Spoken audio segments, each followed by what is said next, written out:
All right, good morning, everyone. We want to welcome you all back to the final day of Cisco Live 2023 Amsterdam. Cannot even believe it. We want to thank you all so much for joining us here on the live stream. We are all in, and we're really glad that all of you are as well. Thank you, thank you. I'm Steve Moulter. Our entire Cisco TV broadcast team has been having such an amazing time here at the RAI in Amsterdam, which we'll talk about in a moment. We've got a sold-out crowd of 10,000 here in the room with us. All of you tuning in from all over the world, we're really grateful. It's been incredible. From the inspiring opening keynote with Wendy, Liz, Jonathan, Javed, Dom, Adele, we have explored edge-to-edge power across our One Cisco portfolio. We have been bringing you every angle, every behind-the-scenes detail in our iTalks and our partner sessions throughout the hub, and more than 150 demos across the Cisco showcase right next door. And it's all headed up to our closing keynote this afternoon with Pierluigi Collina. Well, right now, I am joined here on set in Studio A by Abhi Singh, Senior Director, Future of Work. Hello, Abhi. Good morning. Good morning, Steve. And we're so glad to have Robert Hattink here with us as well. Robert is System and Network Consultant for the RAI. Amsterdam, thank you for all the amazing work that you've done and for making this an incredible venue and great week for all of us. Good morning to you too. Good morning. So Abhi, I'm going to turn it over to you. I'm going to let you chat with Robert. I'll be hanging right here as soon as you're done. All right. Good morning, Robert. Thank you so much for being here. And more than that, thank you for hosting Cisco at the RAI. This is a beautiful facility, and what we see here is a futuristic work environment. So could you share a little bit how you make all this magic happen? The magic here is waiting a long time. First 2 times were cancelled due to COVID, and now finally we're here. And all those years we were working very closely together with the IT team of Cisco Live. So at our Dutch guys, so I know them.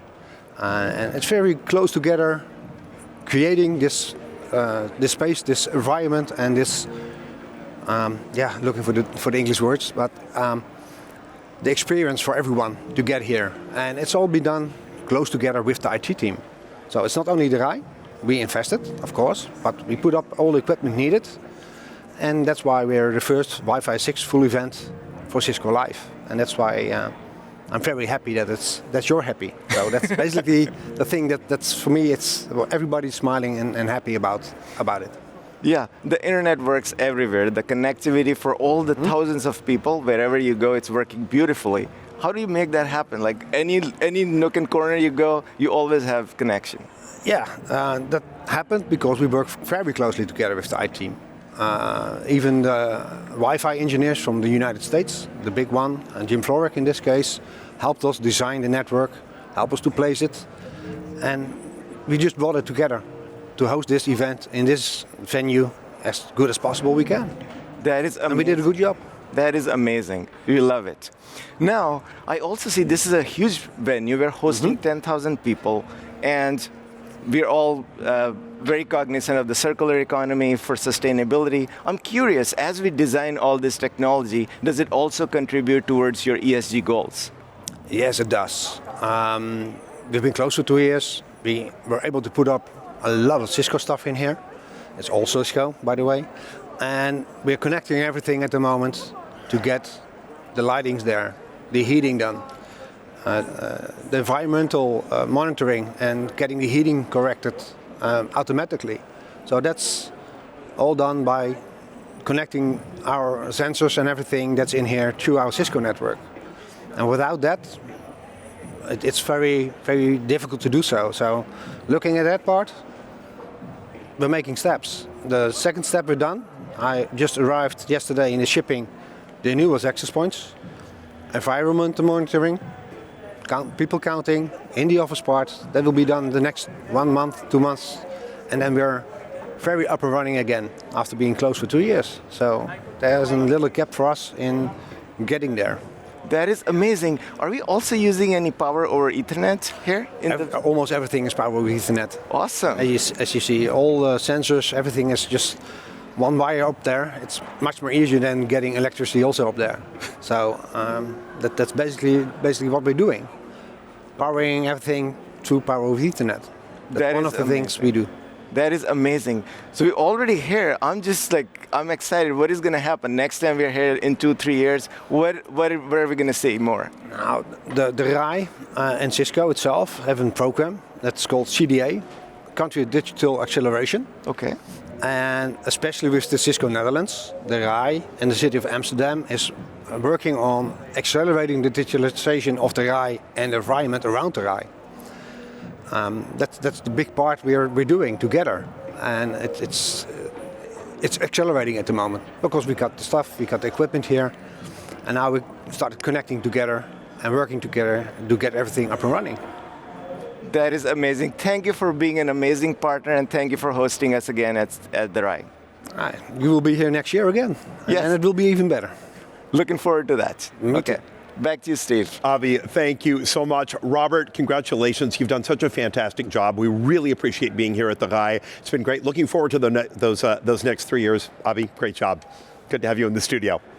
All right, so at this point, we are going to head out to an area that we have not had a chance to visit yet. Make sure that you keep those social media ticks flowing into us using hashtag Cisco Live EMEA. We want to hear from every single one of you. And right now, my buddy Cedric de Valder is out in registration, which is down the hall that way. First time that we've been out there. Hello, Cedric. Good morning, Steve. I'm here, as you said, in registration, and Amsterdam is waking up right now. People are flowing in behind me right now, and we are just, so people are coming in. Amsterdam is waking up. Cisco Live is waking up. We have such a packed day ahead of us. We're going to have wonderful guests in the studio. Wendy Mars is going to join us later. We're going to visit the Beehive. We're going to go to DevNet. We're going to visit the CX booth. We're, of course, having our keynote later today with Pierluigi Caloni, who's the world's greatest referee. And, of course, we have our famous Cisco celebration later tonight. So everyone is coming in. I can see people being excited. People are thinking, I just woke up, like, why are they with a camera in my face? But, you know, that's what's happening at Cisco Live. So we're going to throw it back to the studio right now, to Steve. So, Steve, over to you. Thank you, my friend. I appreciate it. Thanks for bringing us a quick call out from registration here this morning. We are going to take just a moment to drop back in on one of the most important elements of Cisco Live 2023 Amsterdam, and that is sustainability, which is really the backbone of powering an inclusive future for all. Cisco sits right there at that phenomenal intersection between sustainability and technology. We are working to help businesses and IT to make more informed choices in their journey toward sustainability goals. Let's take a look at a couple of those goals right now.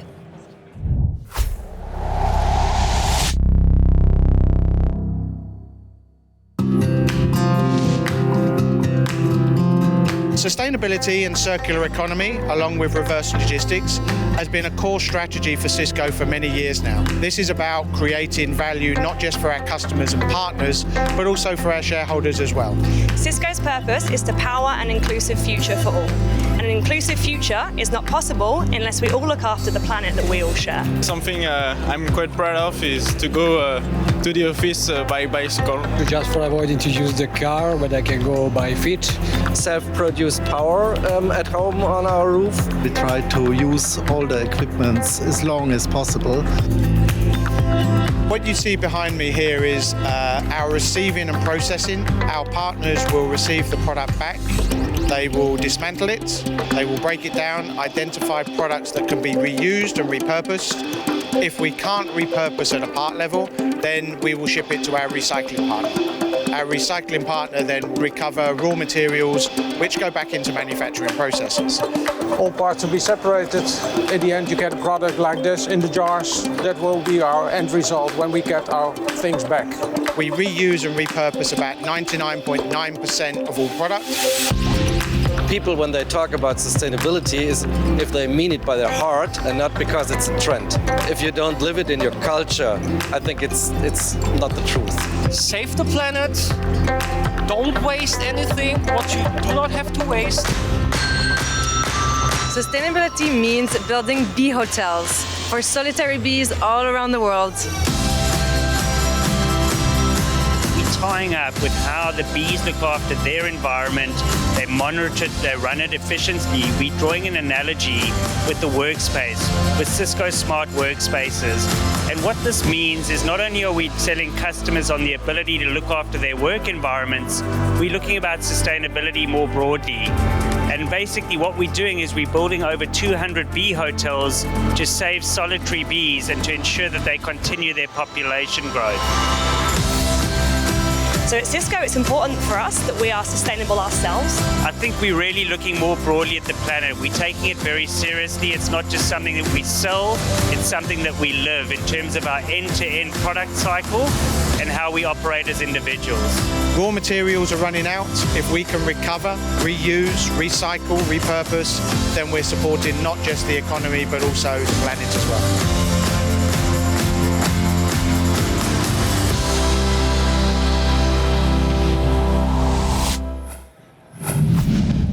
Well, as you can see, we are not just talking the talk, we are walking the walk here at Cisco and sustainability. I love, love, love that part of our story.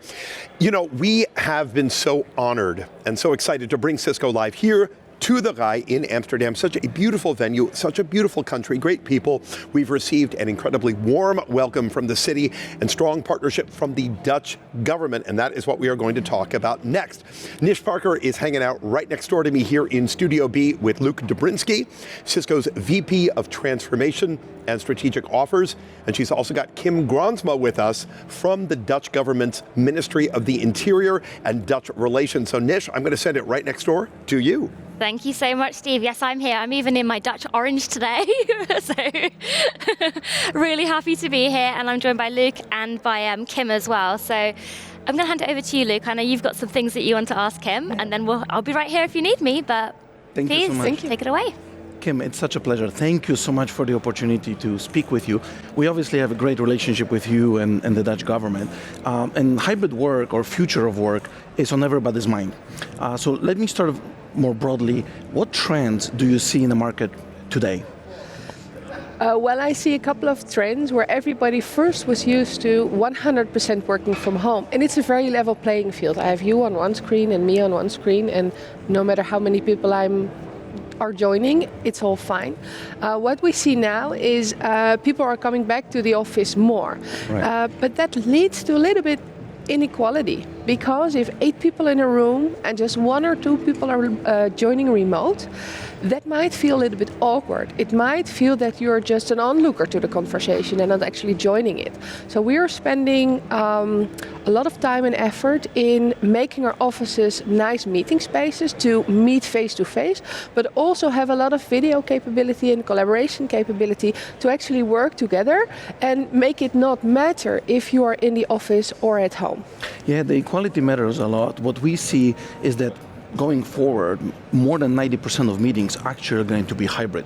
Is that has been your experience, where even the physical space, you still have 1 or 2 participants joining remotely? Yes, definitely. We have basically equipped all of our meeting rooms with video capabilities, but that's not enough, because we've had 8 person meeting rooms before, where it's just a square table with 2 people on each side. Mm-hmm. But wherever you put a monitor, 2 people will have their back to it. So either we have to scoot in.